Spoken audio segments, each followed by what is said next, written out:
Te, nabili? Ano daw? Ganda ng motor mo ah. Siyempre, te. Manager eh. Isa may kete. Meron, ilan? Dalawa nga, te.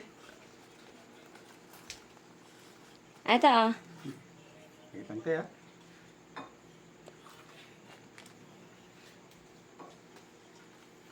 May Gcash ka?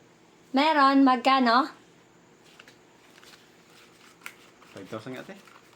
Balita ko. Bibigay niya yun eh. Ito, te. Mabili nga, te. Ito, sugo. Ilan? 3 lang, te. Ito ah. Salamat, te. Pag nanalo ko, ibalato ka sa akin.